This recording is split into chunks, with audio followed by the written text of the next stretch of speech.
Gold trusted gold buyers మీరు తాకట్టు పెట్టిన బంగారాన్ని విడిపించి ఈ రోజు ఉన్న మార్కెట్ ధరకు కొనబడను. బీహార్ వాళ్ళ ఉండే ఏరియాలో మీరు మూటలు మోస్తూ వాళ్ళ బాత్రూంలో కూడా కడిగేవాడిని, నెలకి 4,000 రూపాయల జీతం అని ఒక మాట చెప్పారు. నేను ఇరుముడి థియేటర్లో కూర్చొని సినిమా చూస్తున్నప్పుడు మీ ఎంట్రీ ఉంటుంది, అంటే హీరో గారు కొట్టిన తర్వాత ఇంటర్వెల్కి ముందు తిరణాల్లో అట్లా ఎంట్రీ ఉంటుంది. మీకు క్లోజ్ షాట్ పెట్టి కళ్ళల్లో ఒక సైకో లాగా ఆ ఎక్స్ప్రెషన్ ఇస్తూ వెళ్తుంటే, ఇది కదా సక్సెస్, ఇది కదా ఒక మనిషి కోరుకునే జీవితం, ఎంత గొప్ప క్యారెక్టర్ పడింది. ఊహించారా ఆ రోజు నుంచి ఈ ప్రయాణం వరకు ఎప్పుడైనా? అట్లాంటి నాకు ఎట్లా అనిపిస్తుంది, నాలో నిజంగా ఎవరు నాకు అంటే నేను బ్యాక్ వెళ్ళిపోయిన బాత్రూమ్ల దగ్గరికి అట్లా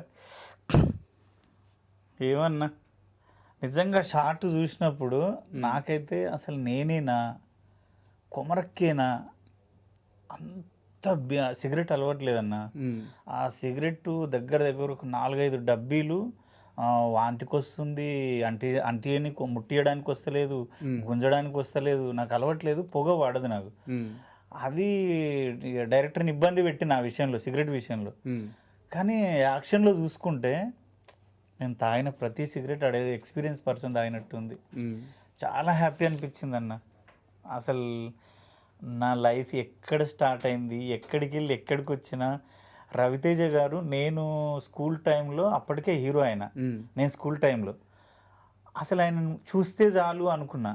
18 ఏళ్ళ ఇండస్ట్రీకి వచ్చిన కొత్తలో నుంచి కూడా లైఫ్లో ఎక్కడో ఒకసారి రవితేజ గారిని కలవకపోతానా, చూడకపోతానా అనుకున్న మనిషిని రవితేజ గారిని కొట్టాలంటే మనసు భయం వేసింది, చాలా భయం వేసింది అసలు.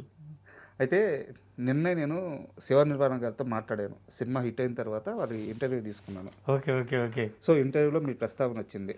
మామూలుగా అందరూ బయట ఏమనుకుంటారంటే, మీరు వెళ్ళి ఆయన అడిగితేనో ఆడిషన్ ఇస్తేనో మీకు ఛాన్స్ వచ్చిందని అందరూ అనుకుంటారు యాక్చువల్గా. అవును, కానీ నిజానికి అలా జరగలేదు. ఆయనే మీకోసం ఎదుగుతున్నారంట ఛాన్స్ ఇవ్వాలని. అలా చెప్పిండా? చెప్పారు సార్. ఏమన్నాడు చెప్పు, ఆయన ఏమన్నాడు చెప్పు, నేను చెప్తా. ఆయన ఏమన్నాడు? నేను ఇదే అడిగాను సార్, అతను జీవితంలో చాలా కష్టపడ్డ వ్యక్తి, ఒక్క మంచి బ్రేక్ కోసం చాలా ట్రై చేస్తున్నారు, మంచి ఛాన్స్ ఇచ్చారంటే, లేదు రాజా, నేను అతను నా దగ్గరికి రావడము ఆడిషన్ చేయడం ఇది జరగలేదు, నేనే అతన్ని పిలిపించాను, మీ రీల్స్ చూశారంట అన్నా.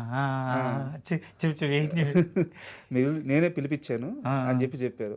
సో ఎలా జరిగింది అసలు, మీరు ఎలా ఇరుముల్లోకి ఎంటర్ అయ్యారు? అయితే నాకు మైత్రి అంటే అది ఒక పెద్ద బ్యానర్, పెద్ద ఆఫీసు, పెద్ద బ్యానరు.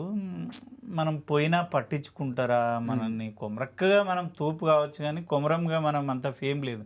42 సినిమాలు చేసిన కొమరంగా, కానీ ఆయన మనకు అంటే రికగ్నేషన్ క్యారెక్టర్ వాళ్ళే మనం చూస్తారని జర నేను ఆఫీసులు తక్కువ తిరుగుతా, పరిచయం ఉన్న వాళ్ళనే ఆడు బతిమలాడుతా, ఏదో అన్న తమ్మి అనుకుంటా తిరుగుతా, కానీ ఆఫీసులు తక్కువ తిరుగుతా.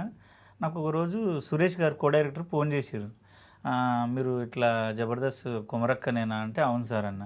అంటే మైత్రి నుంచి ఇరుముడి అని ఒక సినిమా తీస్తున్నాము, నా రవితేజ గారి హీరో, మీరు రండి అన్నాడు.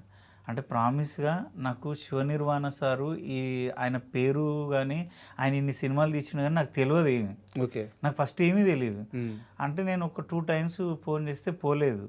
నాకు జబర్దస్త్ ఉండే అప్పుడు ప్యారడైజ్కు ఒక 85 డేస్కు నేను అగ్రిమెంట్ చేసిన అన్నాడు. అంటే చేయలే, మాట్లాడినా అయిపోయింది, అమౌంట్ మాట్లాడినా 85 డేస్ అన్నారు. నాకు అక్కడ మాట పోతుంది, శ్రీకాంత్ అన్న జర నాకు క్లోజు, అన్న దగ్గర మాట పోవద్దు, ఆయన ముందే టైం సెన్స్ లేని వాళ్ళని నమ్మడు, ఇబ్బంది పెట్టొద్దని నేను అక్కడ ఫిక్స్ అయి ఉన్నా. పోకపోతే కో డైరెక్టర్ గారు మళ్ళీ ఒకసారి ఫోన్ చేసి, ఒకసారి నువ్వు ఆఫీస్కి రా అన్నాడు. ఆఫీస్కి రా అంటే పోయినాక అక్కడ కూర్చున్న కో డైరెక్టర్ సురేష్ గారే పిలిచి ఆ కెమెరా విష్ణుని పరిచయం చేసిండు. అయ్యో కెమెరామెన్ అంటే చిన్నగా ఉన్నాడు ఆయన, అయ్యో కెమెరామెన్ అంటే పెద్ద ఏజ్ అనుకున్నా, యంగ్ ఏజ్. అంటే సరే మాట్లాడి నాకేం అర్థమైతే మైత్రి నుంచి నాకు కాల్ రావడం ఏంది, నన్ను ఎందుకు పిలుస్తారు వాళ్ళు, ఏదో నేను లీడ్ గిటప్ వేస్తే కదా, ఏదైనా గే క్యారెక్టరు ఏ క్యారెక్టరు ఏదో అంటే ఆ దానికి సంబంధించింది ఏమైనా ఉంటుందేమో అనుకున్నా. అదే అనుకుని సాటిస్ఫై లేను నేను. డైరెక్టర్ వచ్చిండని లోపల తీసుకెళ్ళారు, సార్ మాలలో ఉన్నాడు. సార్ మాలలో ఉంటే పోయినాం, కూర్చున్నాక సార్ వచ్చిండు. ప్రామిస్ అంటే సార్ అని నాకు తెలీదు, నాకు డైరెక్టర్ అని నాకు తెలియదు, నేను ఎప్పుడు చూడలే ఆయనను. చూసిన ఈయనే డైరెక్టర్ అంటే, నమస్తే సార్ అన్న, సామి అన్న. సార్ మాట్లాడిండు, ఇట్లా కబడ్డీ ఆడాలని చిన్నగా అన్నాడు. అంటే చేస్తా సార్, నాకు ఎక్స్పీరియన్సే కదా అన్న. అంటే లేడీ గెటప్లో అమ్మాయిలను చీట్ చేస్తూ నువ్వు కబడ్డీ ఆడాలి అన్నాడు. అమ్మాయిలా గెటప్ వేసుకొని వాళ్ళనే నువ్వు చీట్ అంటే టచ్ చేయడము అట్లా చేయాలి అంటే చేస్తా సార్ అన్న. అన్నాక 2-3 మాటలు మాట్లాడి నా కళ్ళు ఇట్లా చూసి నన్ను చూసి సర్లే నువ్వు చేసేస్తావు, నువ్వు వెళ్ళిపో అన్నాడు. నాకేం అర్థం కాలేదు అసలు, అర్థం కాలేదు, సపోర్ట్ చేయకుండా వెళ్ళిపోయినాక వల్లి గారు ఫోన్ చేశారు, మేనేజర్, ఇట్లా చెయ్యాలి సినిమా అంటే నాకు హెయిర్ స్టైల్ పెంచమన్నారు కదా సార్ మీరు, మళ్ళీ నాకు ప్యారడైజ్కి ఇబ్బంది అవుతుందేమో, నాకు అక్కడ మాట పోవద్దు, నాకు ఫస్ట్ నుంచి జర్నీ చేస్తున్నా అది ఇది అంటే అప్పుడు చెప్పిండు, నీకు ఆయన ఎవరో తెలుసా అన్నాడు. సార్ మీరు ఏమనుకోకండి సార్, ప్రామిస్, తెలియకుండా తెలుసా అనొద్దు, తప్పుగా మాట్లాడొద్దు, నాకు నిజంగా తెలియదు సార్ అన్న. అంటే ఆయన నిన్ను కోరి సినిమా మజిలీ సినిమా అనగానే ఫీజులు ఎగిరిపోయినాయి అన్న. నీ అమ్మ అంత పెద్ద డైరెక్టరా, నేను కలిసి వచ్చింది, నన్ను పిలిచింది, నేను కలిసి వచ్చింది, అంత పెద్ద డైరెక్టరా, నిన్ను కోరి పిచ్చి మజిలీ పిచ్చి, అసలు అంత పెద్ద డైరెక్టరా. అమ్మో నేను ఇంకెక్కువ మాట్లాడుతుంటే కదా, అరే నేను కొంచెం మిస్టేక్ చేసిందేమో తెలుసుకునేది ఉండే అనుకున్నా. పోయిన తర్వాత సరే సార్ అయ్యో నేను అంత పెద్ద డైరెక్టర్ అనుకోలేదు సార్, సారీ సార్ అన్న. లేదు ఆయన సినిమా నువ్వు నీతో జర్నీ చేయాలనుకుంటున్నాడు, నువ్వు కంపల్సరీ నీ ఇంటర్వ్యూ కూడా చూసినాం, శివ చేసిండు కదా ఆ ఇంటర్వ్యూ చూసిండంట, నువ్వు పద్ధతి నీ టైం సెన్స్ అన్నీ నాకు చాలా ఒబీడియంట్గా ఉన్నావు, నువ్వు అంటే లో నుంచి వచ్చినావని అర్థమైంది, నీతో వర్క్ చేయాలి, కంపల్సరీ నువ్వు చేయాలి క్యారెక్టర్ అని. సరే అని బడ్జెట్ మాట్లాడారు, ఓకే అయింది.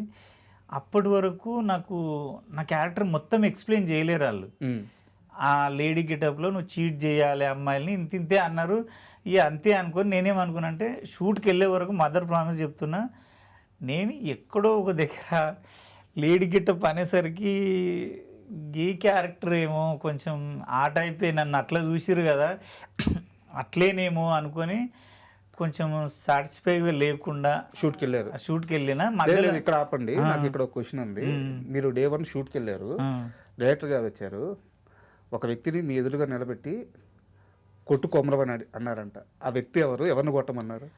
అయితే క్యారవాన్కి వెళ్ళంగానే మేనేజర్ క్యారవాన్కి వెళ్ళి నాకు అంత ఏదో ఉంది, మైత్రి బ్యానర్ ఏంది అంత పెద్ద, మళ్ళీ మాట్లాడలే కదా, ఆఫీస్ నుంచి వచ్చినాక మళ్ళీ రమ్మంటే నేను పోలే, 2-3 టైమ్స్ కాల్ చేసిర్రు, ఒకసారి లుక్ టెస్ట్ చేయాలి రా అది ఇది అంటే నేను పోలే, ఏవో వేరే పని ఉండి పోలేదు. నేను అంత సాటిస్ఫైగా లేను, గే క్యారెక్టర్ అనుకున్నా.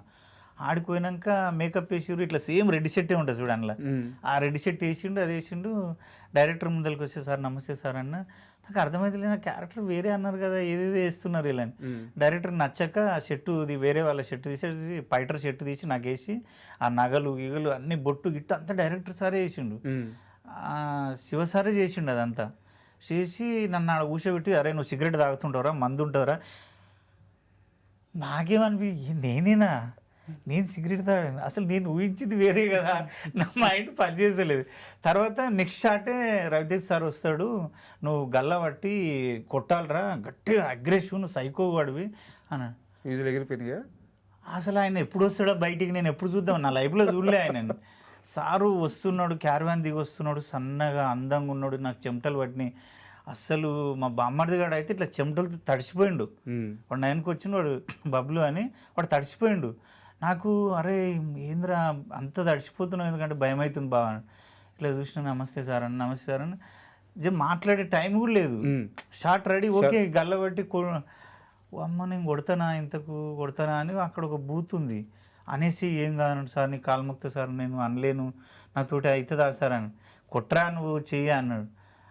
ఏమన్నా కానీ గల్లబట్టి అవన్నీ సింగిల్ టేకే అన్న, అవన్నీ సింగిల్ టేకే. నాకు భయం కన్నా ఏమైందంటే, అంత పెద్ద వ్యక్తిని గల్లబట్టి కొట్టేదానికన్నా ఎక్కువ భయమేడు ఉందంటే, సింగిల్ టేక్లో ఓకే కాలేదు అనుకో, మళ్ళీ ఆయన పెద్ద అయినా కదా, ఆయనని ఇబ్బంది పెట్టినట్టు అవుతుంది. ఏమనుకుంటారో మనం సింగిల్ టేక్లో ఓకే చేసేయాలి, ఏమన్నా కానీ భయం భక్తి అవన్నీ పక్కన పెట్టు. నువ్వు సార్ నిన్ను నమ్మిండు అని ఆ పైటు అది ఆ కొట్టేది టెంట్లకి వెళ్ళి బయటకు వచ్చేదా కొట్టి ఏడ్చుకుంటావు డైరెక్టర్ కాలు మొక్కిన, సార్ నేను ఓపెన్గా చెప్తా, జరా నేను ఉన్నట్టు మాట్లాడతా సార్, నేను అట్లా స్టైల్గా అట్లా ఉండదు నాది, నీ కాలు మొక్తా సార్, నేను నీ అన్న కాదు, నీ తమ్ముడు కాదు, నేను ఎవ్వడో 18 ఏళ్ళ నుంచి నా ఫ్రెండ్ సర్కిల్లో కూడా ఎంతోమంది నా గురించి ఆలోచించలేరు. నా రూమ్లో తిన్నోళ్ళు అంటే మామూలుగా నాతో జర్నీ చేసిన వాళ్ళు కూడా నాకంత కొమరంగాడి దగ్గర ఇంత ఉంది, దమ్ము ఉంది, వీడు చేయగలడనే క్యారెక్టర్ ఎవ్వరు ఇవ్వలేదు. దండం పెట్టినా నాకు బల్బ్ అయితే లేదన్న. నువ్వు చూస్తావు బల్బ్ ఉండదు. కాళ్ళ మీద పడిపోయారా? కాలు మొక్కేసిన, ఏడ్చిన. సార్ నా గురించి నేను ఎవ్వడు నాకు ఎందుకు ఇచ్చినావు ఇంత పెద్ద క్యారెక్టర్? అప్పుడు చెప్పారంట అసలు మీ క్యారెక్టర్ మొత్తం. అప్పుడు చెప్పిండు, అరే ఏడవకరా నువ్వు, నీ మంచిగా చేసినవరా ఇందాక షాటు, నాకు బాగా నచ్చింది, అట్లే చేయి, నువ్వు మంచి స్టార్ అవుతావు ఈ సినిమాతో అంటే. నాకు ఫీజులు ఎగిరిపోయినాయి.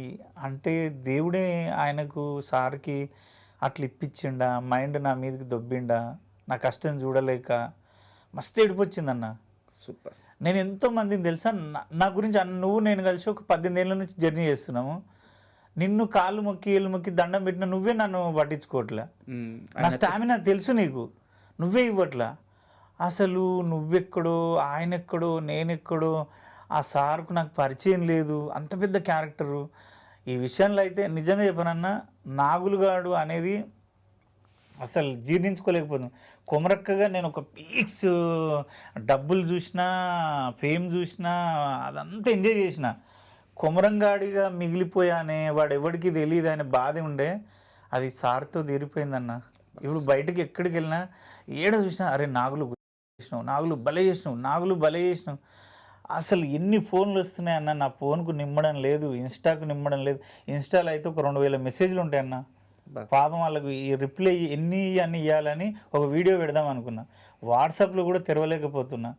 అంటే నా క్లోజ్ ఫ్రెండ్స్ కూడా అరే నేను గుర్తుపట్టలేమురా, ఎక్కడో వీడు తమిళోడు మలయాళం అనుకున్నాము, నమ్మా నువ్వు ఒక బీఆర్ వన్లా ఉన్నావురా, ఒక కన్నింగ్ నా కొడుకులా ఉన్నావురా. అస్సలు అది నిజమా? మీ జీవితంలోకి ఆయన దేవుడిలాగా వచ్చారు. నిజంగా దేవుడు అన్న. నేను ఒకటి చెప్తా శివ సార్, నిజంగా చెప్తున్నా, నేను బ్రతుకున్నంత కాలం నేను మిమ్మల్ని మర్చిపోతే చిన్నగా మీకు రెస్పెక్ట్ మీరు పిలిచినా పలకకపోయినా నేను బతికి వేస్ట్ సార్ ఈ భూమి మీద, అదైతే చెప్పగలుగుతా. అంత గౌరవం. ఇంకా ఆయనకు సొంత అన్నదమ్ములు మన తోడబుట్టిన వాళ్ళే మన గురించి పట్టించుకోరు. నాకు ఇప్పటికీ అర్థం కాదు. 4 days నుంచి చూస్తున్నా, నేనేనా ఇన్ని ఫోన్ కాల్సా, ఇన్ని మెసేజ్లా, అసలు ఇంత పెద్ద హీరోతో నేను పోటాపోటీ చేయడమా, అది మెచ్చుకోవడం అందరూ. ఆ సార్కు నేను ఏమిచ్చి రుణం తీర్చుకోగలుగుతా? ఏమో నేను కాస్త ఎమోషన్ అవుతుంది, ఎందుకంటే మీ జర్నీ మొత్తం తెలుసు, మీరు ఎంత కష్టపడ్డారో తెలుసు. సూపర్. నిజంగా ఈ హ్యాపీ టీయర్సే. అయితే మీరు మాట్లాడుతూ యాక్టింగ్ గురించి మాట్లాడారు, సింగిల్ టేక్లో చేయాలని చెప్పేసి. దాని ఇంపాక్ట్ చెప్పిన ఒక సందర్భం గురించి ఇప్పుడు మనం మాట్లాడుకుందాం. మీరు ఇన్స్టాలో ఒక వీడియో పెట్టారు, సినిమాలో మీ క్యారెక్టర్ చనిపోయిన తర్వాత మీరు థియేటర్లో సినిమా చూస్తున్నారు. మీ పాప అక్కడ మీ క్యారెక్టర్ చనిపోగానే నాన్న చనిపోయాడు అని చెప్పి పాప థియేటర్లో ఏడ్ చేస్తుంది. అసలు ఆ వీడియో ఎంత వైరల్ అవుతుందంటే, అన్నది 1 dayలో 2 million పోయిందన్న. అయితే నేను ఫస్ట్ రోజు ఫ్రెండ్స్తో చూసినాక సెకండ్ రోజు మా వైపు జర సినిమాలు ఆ అమ్మాయికి అంత ఇష్టం ఉండదు, నన్ను డిస్టర్బ్ చేయదు. బాగా ఇది కూతురు సినిమా కదా నేను వస్తా అంటే అందరం వెళ్ళినాము. మా వదిన అందరం, నా ఫ్రెండ్స్, మా ఇంటి మా అమ్మ అందరం కూర్చున్నాం. మా అమ్మ ఏడుస్తుంది, కామన్ అది. థియేటర్ అంతా ఏడుస్తున్నారు, ఆడోళ్ళు మగోళ్ళు ముసలోళ్ళు అందరూ ఏడుస్తున్నారు. కానీ నా పాప అప్పటి వరకు ఉండి నన్ను ఆ సంచిలోకి వెళ్ళి ఇప్పి నా తలకాయ బ్లడ్తో ఇలా పడిపోగానే అజయ్ ఘోష్ గారు ఏడుస్తుంటే 1 hour ఏడ్చిందన్న. థియేటర్ అంతా చూస్తూనే ఉన్నారు, ఇంటర్వెల్ దాకా ఏడ్చింది. అమ్మ డాడీ నిన్నే ఉన్నమ్మా, ఏడవకమ్మా ఏడవక, డాడీ చంపేసిర్రు. మీరు ఎవరో చెప్తా ఉన్నారు డాడీకి ఏం కాలేదమ్మా అని చెప్తా ఉన్నారు. అసలు నేను అంటే మా పాప కూడా నేను అంత బాగా చేసినా, నిజంగా అంత బాగా చనిపోయినప్పుడు అన్న శివసార్ అయితే అందరితో చప్పట్లు కొట్టించిండు. నా ముఖం మీద మొత్తం ఒక 2000 ఈగలు ఉంటాయి అన్న, అట్లా నోరు తెరిచి, నోట్లో కూడా ఉన్నాయి. మనం బాడీ మీద ఒక్క ఈగ ఆలితేనే మనం ఇట్లా కొట్టేస్తాం, అప్పుడే ఇట్లా అనేస్తాం. మనం కదిలితే సీన్ పోతుంది. ఒక 2000 ఈగలు ఆలి ఉంటాయి, జువ్వం అంటున్నాయి బాడీ మీద, ఫేస్ మీద కూర్చుతున్నాయి. అవి ఇట్లా షుగర్ని నాకుతున్నాయి, షుగర్ బ్లడ్ బట్ కదలకూడదు, చనిపోయిన చిన్న మూమెంట్ కూడా ఇవ్వలే అన్న. అంత డెడికేషన్గా చేసిన. సార్ వచ్చి చప్పట్లు కొట్టి నీ కష్టం వృధా పోదురా, అరే నువ్వు గ్రేట్ రా, ఏంట్రా అది ఎంత డెడికేషన్ రా. నాకు అసలు మంది ఉంటే జర ఆయనతో మాట్లాడంటే భయం వేస్తుంది. ఇప్పటి వరకు నేను కలవలే ఇంకా. కొంచెం ఎందుకు అన్న ఆయనతో తక్కువ మాట్లాడతా, దూరం నమస్తే సార్ పెట్టి సైలెంట్ ఓ దగ్గర ఉంటా, ఆయన చెప్పిన పని చేస్తా, ఓ దగ్గర ఉంటా, ఇక అంతకు మించి ఏం చేయను.